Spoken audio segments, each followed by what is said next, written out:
예, 오늘 마태복음 27장 57절로 61절에 있는 말씀을 가지고 그도 예수의 제자라 라는 제목으로 말씀을 전합니다.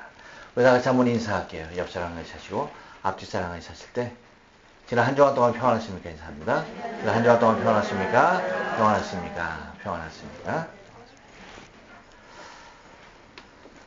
여러분 좋아하는 것들이 많이 있죠. 근데 혹시 등산 좋아하시는 분 계십니까? 등산. 별로. 등산 좋아하시는군요. 네. 등산을 하다 보면, 순간순간 고비들이 찾아오죠. 그렇죠? 참 넘기 힘든 고비들이 찾아옵니다. 그래서 그 고비를 넘기지 않냐면, 보다 높은 곳을 오를 수가 없어요. 그래서 등산을 해보지 아니한 사람은 등산을 끝까지 하기가 매우 힘이 들고 어렵습니다. 그래서 사람들은 산에 오르기보다는 그냥 평지에 평평한 곳에 머물기를 더 좋아하죠. 그래서 등산보다는 오히려 이 땅에서 무엇인가 더 유익한 것이 없을까 찾게 되는 것을 바라보게 됩니다. 근데 등산에 또 매력에 빠진 사람들은 산에 오르지 아니하면 아주 견디지 못하는 그러한 모습인 것 같아요. 저는 개인적으로 등산을 그렇게 즐기는 편이 아닙니다. 근데 등산의 필요성과 등산이 얼마나 좋은 것인지에 대해서는 잘 알아요. 그래서 좀 도전해볼까 싶은 마음이 들기도 합니다. 그래서 처음부터 등산을 하는 것이 그렇게 쉽진 않아요. 그래서 저한테 좀 요즘 좋게 되어진 계기가 하나가 있는데 등산을 위해서 좀 무엇인가 준비를 하면 좋겠다. 또 그렇게 좀 준비를 해놔야지. 성지순례 가면 그 신해산 오른다면서요. 가보질 않아서 모르는데 하여튼 거기 올라가는데 쉽지 않대요. 근데 거기라도 올라가려면 그렇죠? 지금 보니까 뭐 올해는 글렀고 내년도 어떨지 모르고 10년 안에 갈까 말까 아무런 기약도 없지만 그래도 한번 갈 수 있는 기회가 있다면 지금보다는 훨씬 더 늙으실 것 같다는 얘기죠. 그래서 체력을 좀 증진시키기 위해서 제가 요즘은 집에 올라갈 때에 엘리베이터를 사용하지 않습니다. 계단을 이용해서 7층인데 7층 계단을 항상 오르락내리락 하면서 계단을 이용합니다. 처음에 힘들었어요. 아무것도 아닌 양 여러분 바라보시는데요. 아니요. 참 올라가 막 숨이 굉장히 가빴어요. 근데 이제는 그냥 보통 그렇게 가쁘지 않고 보통보다는 숨이 좀 가쁘지만 그래도 그렇게 힘들진 않아요. 이제 익숙해지면 이제 점점 더 나아지겠죠. 이렇듯 여러분, 사람들은 무엇인가 높은 데 오르기보다는 그냥 거기에 그렇게 머물러 있기를, 안주하기를 좋아하는 모습들이 많이 있습니다. 그러다 보면 여러분 어느 한 곳에 안주하다 보면은 우리의 삶 가운데 꼭 찾아오는 것들이 있어요. 그것이 뭐냐면 우리의 삶의 그 틀에 익숙해진다는 겁니다. 곧 내 삶이 고착화된다는 거예요. 근데 삶이 고착화된다는 것은 우리의 생각 또한, 우리의 사상들 또한 우리의 삶을 그렇게 그곳에, 한 곳에 머무르게 하는 현상이 있습니다. 물론 여러분, 우리에게 있어서 우리의 삶을 지금까지 지켜주고 만들어준 것이 우리의 삶의 현실이기도 합니다. 하지만 이렇게 고정된 것들, 이런 것들이 어쩌면 우리를 더 나은 세계, 더 좋은 세계로 이끄는 데 있어서 가장 큰 또한 장애물이 되는 것도 우리의 지금의 현실이라고 하는 고정된 개념들이라고 할 수가 있습니다. 여러분 우리의 신앙생활에서도 마찬가지일 거예요.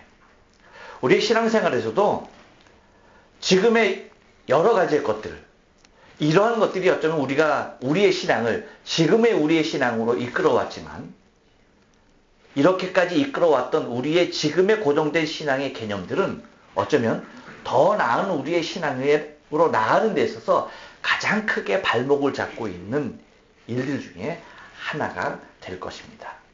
그것이 뭐냐 하면 안주하려고 하는 것입니다. 지금 이 상태에 그대로 이 상태 주여 여기가 좋사오니 하는 거죠. 베드로가 고백했던 것처럼 변화산상에서 예수님의 그 변화된 모습을 부르면서 주여 여기가 좋사오니 하는 것이죠. 그러니까 우리의 그런 어떠한 신앙적인 모습들, 그런 것들이 여러분 우리에게만 있었던 것은 사실 아니죠. 옛날 우리의 선조들도 신할평지를 만납니다. 그 신할평지를 만나자 그들이 함께 다짐하는 것이 있죠. 야, 이제 우리가 더 이상 갈 곳 없다. 여기면 족하겠다. 우리가 흩어지면 명하자. 여기에서 우리가 탑을 쌓고 여기에 안주하자. 하게 되어지는 그 모습이 있죠. 그 결과 어떻게 되어집니까? 하나님께서는 우리를 하여금 창대하게 져서 모든 것을 정복하고 다스리게끔 우리를 만들어 놓으셨는데 우리끼리 이곳에 한 곳에 안주하려다 보니까 하나님께서 억지로 뭐 하시는 겁니까? 구음을 흩으죠. 언어가 하나였습니다. 구음이 하나였습니다. 입에서 나오는 소리가 하나였어요. 근데 이것을 흐트러 버립니다. 그러니까 오늘 지금 갑자기 얘기하던 우리가 뭐예요? 여러분들이 제 음성을 못 알아듣는 거예요. 뭔 말이지? 왜 저렇게 말해? 이상하게 된 겁니다. 그래서 다 흩어져 버리고야 말았던 것이죠. 여러분 어제 그 미국 알래스카 앵커리지인가요? 지진이 있었죠? 큰 지진, 7도라고 하는 엄청난 지진. 뭐 도로가 막 그냥 아스팔트 도로가 뭐 어떻게 그렇게 될 수 있는지 참 지진이라는 것이 뭐 늘 느끼는 거지만 엄청나게 무서운 힘을 지닌 것임은 뭐 이루 말할 것이 없습니다. 근데 여러분 이제 이러한 큰 지진들도 언제나 어디서나 일어날 수 있는 우리에게는 이제는 너무나 단순한 인식이 되어버렸어요. 어떤 식으로? 늘 있는 일. 그렇게 우리의 개념 가운데 고착화되어 버린 그런 상태에 있는 듯한 분위기가 많이 있어요. 여러분 지진이 그렇게 일어났다라고 여러분 만약에 보도를 통해서 보면 어디에서 얼마만큼 큰 지진이 일어났다라고 하는 보도를 통해서 보면 여러분 무엇을 느낍니까? 무엇을 생각하십니까? 여러분 무엇 생각해요? 여러분들은 아유 또 이렇게 큰 지진이 났대. 아유 어쩌면 좋아? 아유 몇 명이 죽었대. 뭐 집이 어떻게 무너지고 세상에 사진을 보니까 그랬어. 그 이상 생각하시는 분 계십니까? 그 이상 또 여러분 주위에서 논하는 것 있어요? 이것이 우리가 맡고 있는 여러분 현실이에요. 여러분 지진은 우리에게 그 정도의 교감을 위해서 주어진 것이 결코 아닙니다. 우리에게 지진이 그런 강력한 지진이 우리에게 보도될 때 우리는 무엇을 생각해야 할까요? 그렇죠. 마태복음 24장에서 주님께서 말씀하신 것 주님 이 땅 가운데 오실 날이 가까웠다는 것을 다시 한번 마음에 새겨야 되는 거예요. 그것이 없이 또 지진 났대. 어머나 어쩜 좋아. 이것으로 여러분 끝나면 우리는 세상 사람과 다를 게 없어요. 주님께서 우리에게 그렇게 강력한 메시지를 우리의 현실에 일어나는 이 일들을 통하여서 우리에게 이미 마지막 때의 일들을 말씀해 놓으셨는데 그 중에 가장 강력한 마지막 때의 증거 중에 하나가 지진인데 뭐 늘 있는 일로 그냥 치부해 버린다고 한다면 여러분 지진의 의미가 어디 있어요? 뭐 여기만 안 일어나면 된다는 겁니까? 나만 아니면 돼 그거예요? 아니잖아요. 그런 개념이 아닙니다. 지진이 어디에서 일어나든 그것을 볼 때마다 뭐 하는 겁니까? 주님이 이 땅에 오실 날이 정말 임박하고 가까웠다고 하는 사실을 다시 한번 마음에 새기고 우리의 신앙을 경각해야 한다는 것입니다. 여러분 어제 뭐 하셨어요? 어제 하신 일. 너무나 많은 일을 하셔서 잘 모르시죠? 한 달에 한 번씩 꼭 하는 일. 뭐예요? 뭐 하셨어요? 어제. 어제가 며칠인지 잘 모르. 어제 1일 날 뭐 하셨어요? 달력을 좀 보여드려요. 달력 한 장 찍고 마지막 달력 남지 않았어요? 달력 찢지 않았어요 혹시? 찢었어요. 네, 찢었군요. 여러분 올해도 이제 12월 마지막 달을 맞이했습니다. 물론 교회라고 말한다면 이미 새로운 회기가 들어온 거죠. 세월의 빠름을 우리가 너무나 절실히 실감하고 있습니다. 그런데 아무런 걱정 없어요, 여러분. 왜요? 여러분이 오늘 집에 돌아가실 때에 교회의 새로운 달력을 여러분에게 다시 드릴 것입니다. 좋죠? 올해 달력은 이거예요. 열심히 만들었어요. 얼마나 뿌듯해요. 왜? 또 1년 12달을 여러분 받고 돌아가는 거야. 가득 채워진 새 달력을 다 갖고 들어가니까 내년에도 1년이 보장돼 있다라고 그러는 어떤 여러분 보험 같은 느낌이 들지 않아요? 왜? 또 한 달에 한 장씩 쫙쫙 찢어버릴 수 있는 새 달력이 있으니까. 여러분 우리의 삶 가운데 그런 모습들이 있어요. 이렇게 마지막 달력 한 장 남은 달력, 이 달력을 보면서 지금의 시기가 이와 같다라고 하는 신앙적 위기감을 우리가 느껴야 되는데 해마다 새 달력을 주다 보니까 받다 보니까 그런 위기감, 이게 마지막, 이제 잠깐 센치하게 조금 이렇게 빠질 수 있어도 여기에 대해서 그렇게 심각하게 받아들이지 않죠. 왜? 이것도 지금 또 새 달력 딱 준비되어 있으니까 뭐. 그러한 무엇인가 여러분 우리의 삶 가운데 우리 스스로의 마음이 너무나 어느 한 곳에 깊이 안주되어 있는 우리의 모습들이 삶의 여러 곳에서 발견된다는 거예요.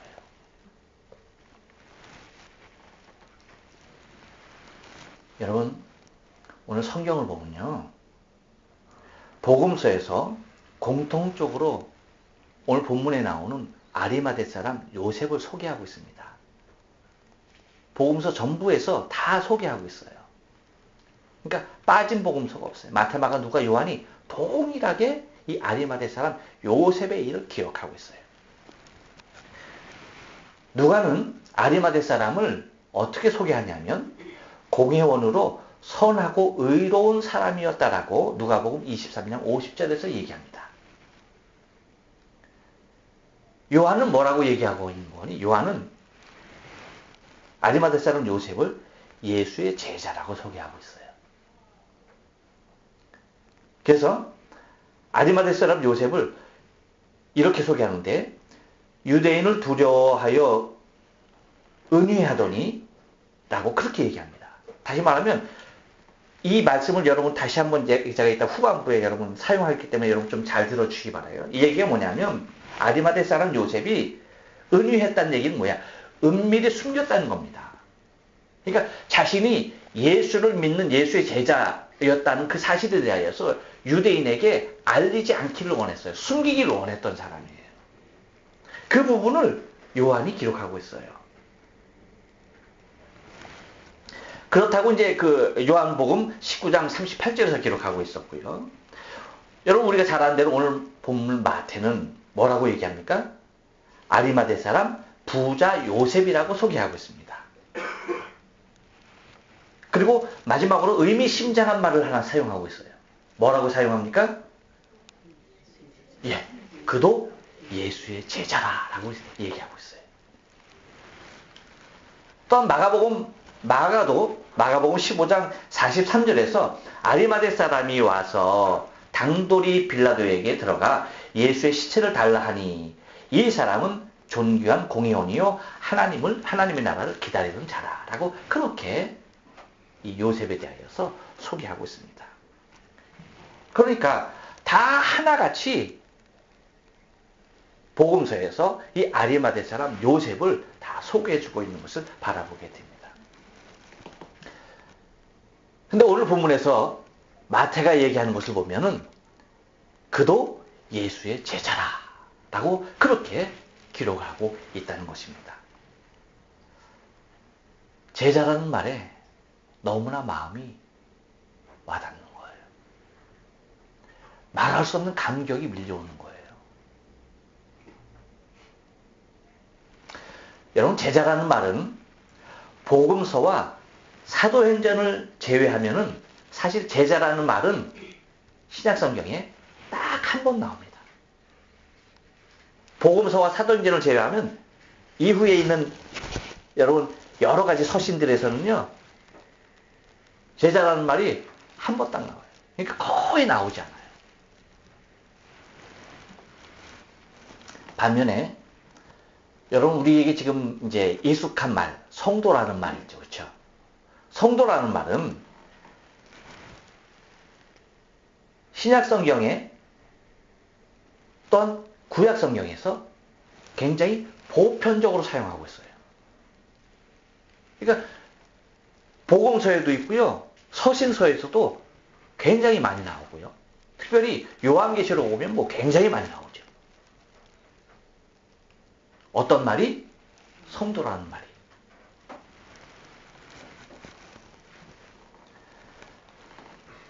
우리가 잘 아는 대로 여러분, 성도라는 말이 무슨 말입니까?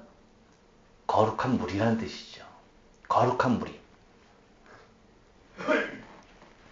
근데 여러분, 우리는 이 말이, 제가 이제 결론적으로 여러분에게 말씀을 드릴 것이지만, 이 말을 갖다가 우리가 사용하는 이 성도라는 말이 우리가 흔히 쓰는 말이잖아요. 근데 우리가 어떤 개념으로 많이 쓰냐면, 그냥 교회 안에 직분이 없으신 분들을 부를 때에 아무개 성도님이라고 불러요. 우리 지금 아연이 성도님께서 지금 얘기를 한 겁니다. 지금 저 얘기하는 거예요 하면서 얘기한 거예요. 그렇죠? 우리 정아연 성도님께서 지금 발언을 하신 겁니다. 이렇게 하고. 그러니까 다른 분들 뭐 이제 장로님 같은 경우에, 그렇죠? 김 장로님, 김 권사님, 이 권사님, 정 권사님, 그렇죠? 또 손 권사님, 이렇게 권사님, 또 아무개 집사님이라고 하는 그러한 직분을 붙여서 그 사람을 호칭해요.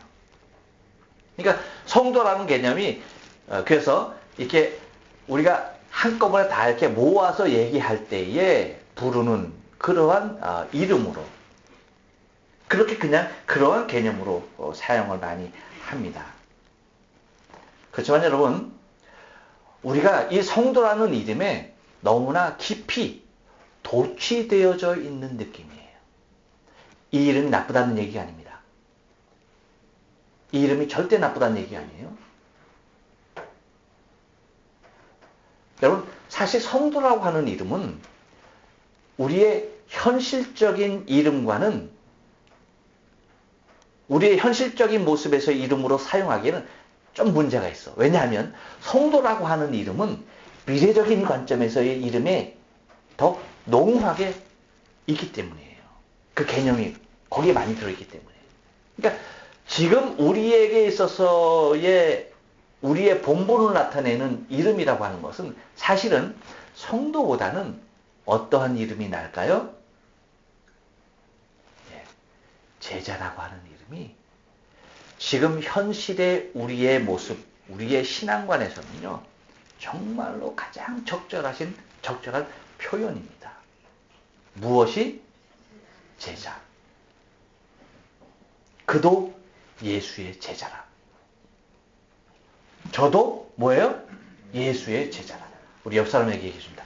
당신도 예수의 제자입니다. 그래서 제가 오늘 말씀을 준비하면서요, 우리 교회의 호칭을 다 이걸로 한번 바꿔볼까 하는 생각. 분명히 아마 이단이라고 다들 얘기할 거야. 그래도 뭐 어때? 생각이 드는 거예요. 그래서 김규남 제자님. 아니, 누구의 제자예요? 예. 예수님 제자님. 예. 예수의 제자인 김규남 제자님. 예수의 제자인 김영애 제자님. 그냥 직분이 없는 사람에게 아무개 성도님 이라고 쓰는 거예요. 그래서 우리가 처음부터 여러분 이게 예수 믿기 시작하면 성도님이라는 이름을 듣잖아. 그렇죠? 그러다 보니까 거기에 너무나 그냥 익숙해져 있는 그런 느낌인데 사실은 제자라는 이름이 더 현실적이고 좋다라고 하는 생각이 듭니다. 그래서 그렇게 해볼까. 정경숙 제자님. 입을 꽉 다무신 거 보니까 나는 권사가 좋아. 그럼 다시 해줄게. 권사님 대신 정경숙 제자님. 굉장히 좋아하셔요. 사람이요, 이게 은근히 나이가 들수록 이게 그런 게 있다니까. 그런 게 있어.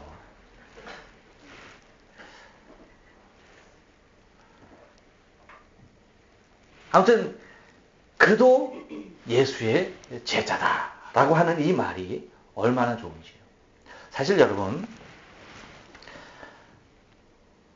우리는 지금 제자, 곧 예수님의 제자로서의 삶을 살아야 할 때입니다. 엄격히 말하면 우리는 성도로서의 삶을 살아가고 있는 우리가 아니라 제자로서의 삶을 살아가야 할 우리인 것을 우리가 인식해야 되겠다라고 하는 거예요. 곧 성도는 미래적인 관점에서 바라봐야 할 우리의 소망적인 모습이고 지금의 우리의 모습은 예수의 제자로서의 삶을 살아가야 할 모습인 것이 분명하다라고 하는 것입니다. 여러분 한번 보세요. 사실 본문에서 마태가 이 아리마대 사람 요셉을 그도 예수의 제자라 라고 이렇게 쓰고 있을 때 그 마음이 어땠을까요? 여러분, 이건 정말 성령으로 감동되지 아니하면 그렇게 쓸 수 없는 거예요. 인간적인 모습에서로 만약에 쓴다라고 한다면요, 이렇게 쓸 수 없어요. 또 완벽하게 거듭나지 아니하고 성령을 체험하지 아니하고 완벽한 영의 사람으로 거듭나지 않은 상태에서 이렇게 쓴다? 쓸 수 없습니다. 육의 사람으로 남아있다라고 할 때에 이것을 기록했다라고 한다면 마태는 절대 이렇게 기록할 수가 없는 거예요. 왜? 제자였지만 어땠습니까? 이 상황에서 예수님께서 채찍 맞을 때, 고문당하실 때에 예수께서 십자가를 지고 골고다에 오르실 때에 예수께서 골고다에서 못 박힐 때에 십자가에 달리실 때에 죽으실 그 순간 제자들 어디 있었습니까? 여러분 마태뿐만 아니에요. 이 부분에서 12제자 모두는요 정말 너무나 부끄럽고 수치스러운 모습이 아닐 수가 없어요. 그런데 마태가 어떻게 기록하고 있어요? 아리마대 사람 요셉을 향해서 그도 예수의 제자다 라고 그렇게 기록하고 있다는 사실은 예수님의 제자였던 마태에게 있어서는 얼마나 큰 수치가 아닐 수가 없는 겁니다. 예수님의 그 죽음의 현장, 그 고난의 현장을 도망쳐서 나만 살겠다라고 도망쳤던 그로서 아리마대 사람 요셉을 제자라고 표현할 수 있었던 것은요, 놀라운 일이 아닐 수가 없었던 거예요. 그냥 그렇게 쓸 수도 있지 않았습니까? 그도 성도라. 그쵸? 그도 제자라고 그렇게 쓰고 있는 것을 바라보게 됩니다. 여러분, 그도 예수의 제자다라고 했을 때에 제자는요, 간단하게 오늘 본문에 나오고 있는 거 세 가지 간단하게 오늘 좀 말씀을 전할게요. 어떤 사람이 제자입니까? 한번 따라서 합니다. 생명의 위험을 감수합니다. 네, 여러분 58절 상반절 말씀 보니까 뭐라고 얘기하고 있어요? 빌라도에게 가서라고 얘기합니다. 여러분, 성도라고 할 때에 성도는 주 안에서 안전한 상태에 있는 믿음의 사람을 말하는 것입니다. 하지만요, 제자는 아직 환난과 핍박 가운데 서 있는 믿음의 사람을 얘기하는 것입니다. 마태가 아리마대 사람 부자 요셉을 그도 예수의 제자라고 표현할 수 있었던 것은 그는 자신의 생명의 위협을 감수하고 빌라도를 찾아갔다는 거예요. 빌라도 앞에 서 있다라고 하는 그 자체가 뭡니까? 나도 뭐예요? 역적이란 얘기예요. 나도 예수와 같이 로마를 향하여 일어났던, 대적했던 바로 뭐죠? 그게 반역자다. 아야, 이게 반역자가 생각이 안 나요. 반역자다, 반역자. 그러니까 빌라도에게 가서 예수의 시체를 달라고 할 때에 그건 나도 뭐예요? 반역자다 라고 하는 모습과 똑같은 겁니다. 곧 그렇게 예수와 똑같은 모습으로 죽어도 할 말이 없는 자의 신분으로 노출된다는 사실이에요. 그런데 여러분, 이 아리마대 사람 요셉이 어떠한 모습으로 가는 겁니까? 성도의 모습으로가 아닌 예수의 제자의 모습으로 위험을 감수하며 빌라도 앞에 나아가는 겁니다. 우리는 우리에게 있어서 우리의 생명의 위협이 없는 너무나 좋은 세상에서 살다 보니까 이렇게 목숨을 걸고 무엇을 하는 분위기가 결코 흔치 않다 보니까 여기에 대해서 그렇게 실감나지 않습니다. 사실 저도 그렇게 실감나지 않아요. 하지만 여러분, 이것이 실감날 때가 우리에게 있다는 사실이에요. 곧 환난의 때, 핍박의 때 우리도 이와 같이 똑같은 모습으로 내 생명의 위협을 감수하지 않으면 안 될 내 신분이 예수의 제자인다는 사실입니다. 우린 지금 성도의 모습으로 너무나 안주한 모습으로 있지만 사실은 이 모습은 이 세상에서는 타당한 모습이 아닙니다. 언제든지 내 생명을 위협받는 제자의 모습으로 있다는 사실을 여러분 잊지 말아야 하는 것입니다. 또 하나 여러분, 제자의 모습은요, 한 번 더 따라서 합니다. 출교를 감수합니다.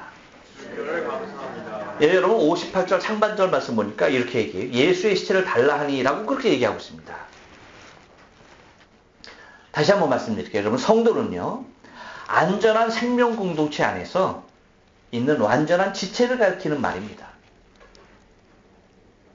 더 이상 위협도 없고요, 더 이상 해함도 없는 완전한 생명 공동체 안에 아주 안전하게 거하고 있는 완전한 지체를 의미한다는 얘기예요.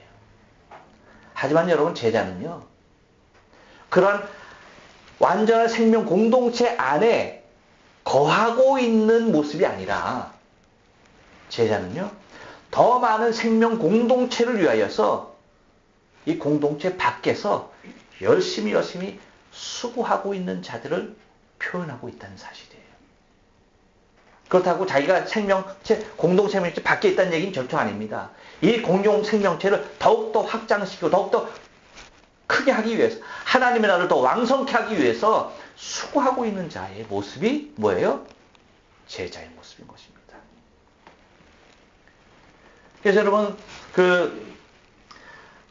누가가 이 아리마대 사람 요셉의 신분에 대해서 얘기할 때에 더 구체적으로 얘기하고 있는 부분이 뭐냐면 누가복음 23장 50절로 51절에 보면 이렇게 얘기하고 있어요. 사내들인 공회의 의원이었던이라고 얘기합니다. 사내들인 공회의 의원이었던 그는 예수를 십자가에 못 박아 죽일 일을 찬성하지 않았다라고 그렇게 기록하고 있어요. 어땠다고요? 그러니까 예수를 십자가에 못 박아 죽어야 한다라고 하는 이 말에 결코 동의하지도 않았고 찬성하지도 않았다는 거예요. 그렇지만 그 가결할 수 있는 그 가결권을 가진 회원이었다는 것입니다. 그런데 거기다 대고 그러한 신분을 가진 사람이 예수의 시체를 달라고 할 때 이것이 나중에 다 밝혀지는 건 아닙니까?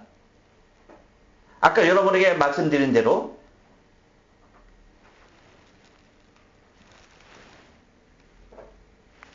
이 아리마대 사람 요셉이 자신의 신분, 곧 유대인을 두려워했다라고 여러분에게 말씀드렸죠. 그렇죠? 그 이유가 뭐냐? 곧 유대교에서 배척당할 수 있는, 자신이 예수의 제자라고 한다면 유대교에서 배척당할 수 있는 충분한 요지가 되기 때문에 그 사실을 유대인들이 자신의 그 신분을 알까 두려워했다라고 하는 것이죠.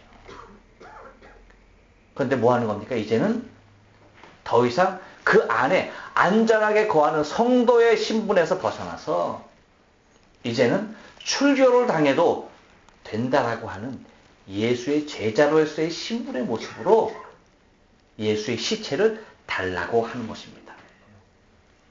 그래서 누가복음 23장 51절에서는 첫 시작이 어떻게 되냐면 가로를 쳐놓고 시작해요. 가로를 쳐놓고 51절 가로를 쳐놓고 시작하는데 뭐라고 하는 건 이렇게 해요.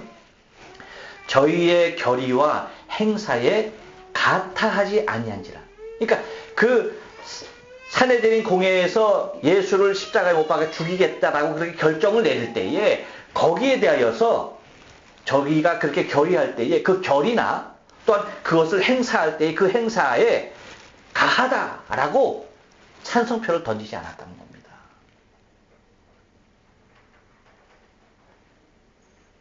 그랬던 그가 이제는 뭐 하는 겁니까? 그렇죠?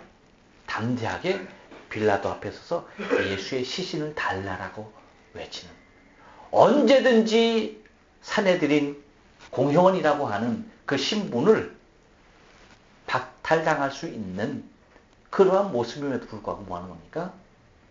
감수하는 겁니다. 이것이 예수의 제자의 모습이에요. 여러분, 우리는 우리의 자리에 연연하다 보면, 세상에 우리의 자리에 연연하다 보면요, 성도로서의 삶은 살 수 있어도요, 제자로서의 삶은 살기 어려워요. 왜냐?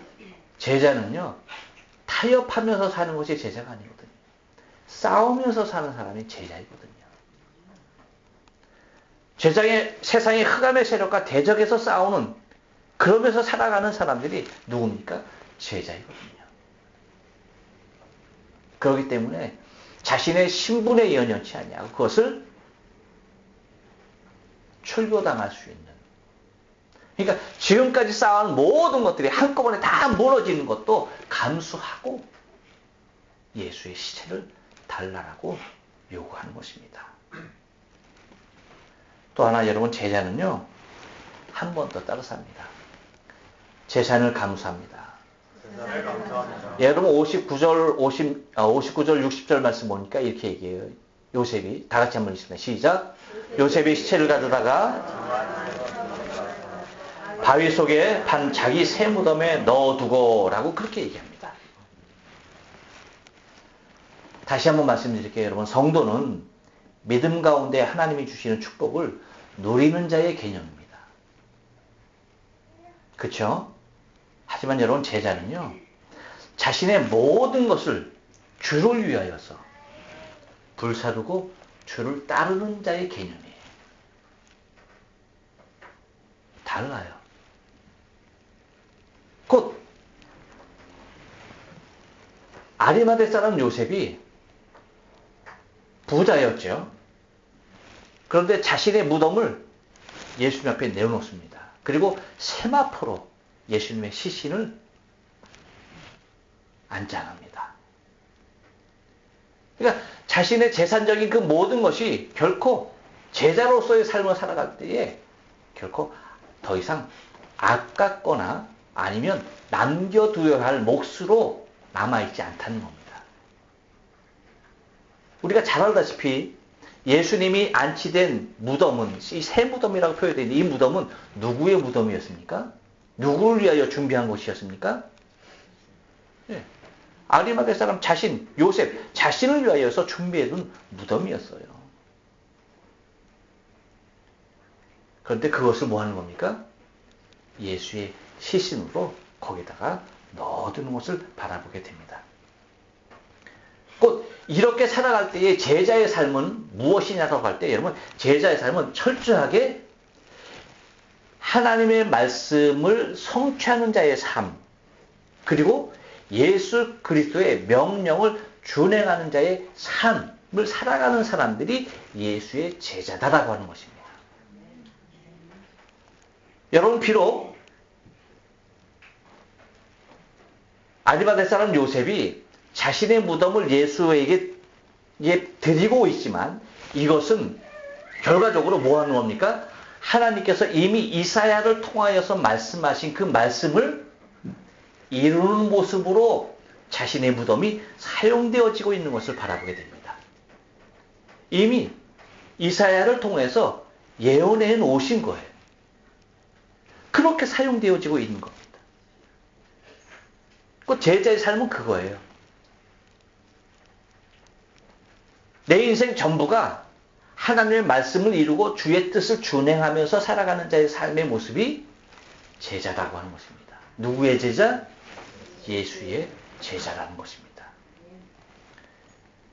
자, 이제 여러분에게 그렇다면 궁금할 것이 있는 거예요. 궁금점을 말씀드릴게요. 그러면 왜 제자라고 하지 왜 성도라고 얘기하는가? 아니 그럼 제자라고 처음부터 얘기하지 왜 성도라고 얘기하고 왜 이렇게 헷갈리게 해? 여러분 성경은요 과거라는 시점에서 현재를 넘어 미래적인 관점을 바라보는 것이 성경이에요. 무슨 말인지 이해가 가십니까? 우리는 과거라고 하는 시간을 딛고 현재에 서 있지만 항상 우리가 앙망하는 것은 무엇입니까? 새하늘과 새 땅. 하나님의 나라, 천국입니다. 그렇지 않습니까? 맞아요. 여러분 우리가 지금 이 땅에 과거의 시간을 딛고 현실에 서 있지만 우리가 바라보고 앙망하는 것은 과거도 아니고 현재도 아니에요. 무엇입니까? 미래입니다. 미래. 하나님의 나라, 저 천국이에요. 그것을 소망하고 있는 겁니다. 그것을 간절히 바라고 있는 거예요. 그러면 여러분 우리의 공부를 그래서 성경에서 서신서에서 특별히 서신서에서 그리고 요한계시록에서 많은 부분에서 성도라고 표현하고 있는 이유가 뭐예요? 환난의 때입니다. 환난의 때. 핍박의 때입니다. 핍박의 때. 그때 그들에게 위로가 되어지고 힘이 되어지는 것이 뭘까요? 미래적인 관점이죠. 미래적인 관점. 하나님의 나라, 저 천국, 그것이 그들에게 유일한 소망 아닙니까? 이 땅이겠습니까? 아니잖아요. 그들에게 진정한 위로가 될 수 있는 것이 뭐예요? 성도라고 하는 것입니다. 성도라고 하는 것. 하나님의 나라에 들어간 거룩한 무리, 그것이 위로죠. 그것이 유일한 소망이죠.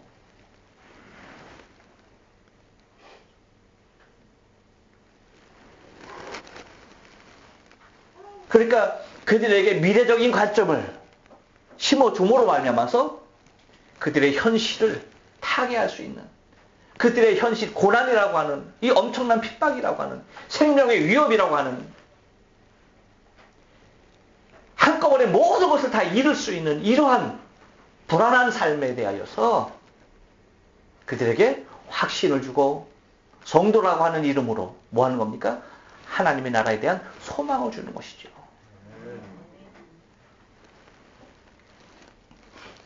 그렇기 때문에 여러분, 성도라고 하는 이름은 아까도 서두에 말씀드렸지만 완성적인 개념의 말입니다. 하나님의 나라에서 하나님의 나라가 완성되어진 무리들이 그 안에 있는 그 개념이에요. 하지만 여러분, 지금의 시점은 그렇습니까? 안 그렇습니까? 아니에요. 우리의 현실의 시점은 완성된 개념이 아닙니다. 어떠한 개념입니까? 여러분, 우리의 교회관은요, 완성된 교회관이 아니라 전투적 교회관입니다. 우리의 신앙관은 완성된 신앙관이 아니라 전투적 신앙관이에요. 미래지향적 신앙관이라는 얘기입니다. 아직 완성되어진 신앙이 아니라는 겁니다. 아직 완성되어진 교회가 아니라는 것입니다. 그래서 이 땅의 교회를, 천상의 교회는 완성적인 교회, 완벽한 교회지만 이 땅의 교회를 그래서 어떤 교회라고 얘기합니까? 신학적인 용어예요. 전투적 교회라고 얘기합니다. 전투적 교회. 이유가 뭐예요? 계속 싸우고 있는 거예요. 흑암에서 싸우고 있는 겁니다. 그러니까 성도라고 하는 이름은 지금 우리의 현실로서 어울리지 않는 거예요. 뭐가 맞습니까? 제자가 맞는 거죠. 제자가. 예수의 제자로서 싸우는 겁니다.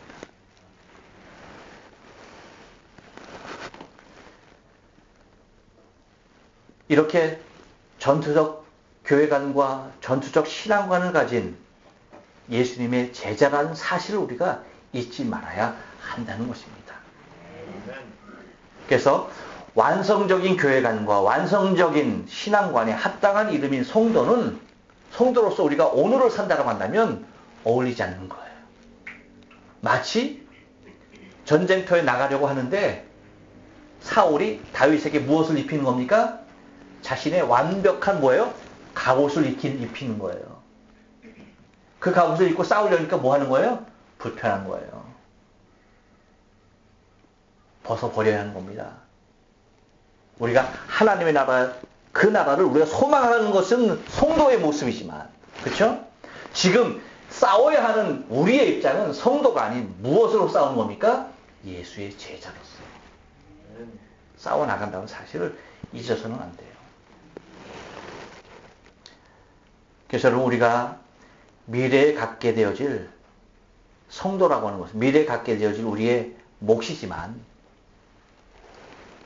지금 현실은 하나님께서 나를 성도로 맞으실, 그 영광스러운 성도로 맞으실, 그 영광스러운 이름을 목표로 해서 예수의 제자로서 제대로 된 지금 나 자신의 신분을 온전히 인식하고 다시 한번 깨닫고 예수의 제자. 그래서 말하기를 그도 예수의 제자라 라고 마태가 표현했던 것처럼 지금 우리를 누군가가 평할 때에 그도 예수의 제자라 라고 그렇게 칭해 줄 수 있는 우리 자신의 모습이 돼야 된다는 것입니다. 우리 옆 사람을 축복합니다. 당신도 예수의 제자입니다. 그리고 나 자신을 향해서 고백합니다. 나도 예수의 제자라. 나도 예수의 제자라. 크게 한번 나도 예수의 제자라. 아멘. 할렐루야. 나도 예수의 제자로서의 삶을 살아갈 수 있는 우리의 신앙의 삶이 되어져야 할 줄로 믿습니다. 아멘. 기도하십니다.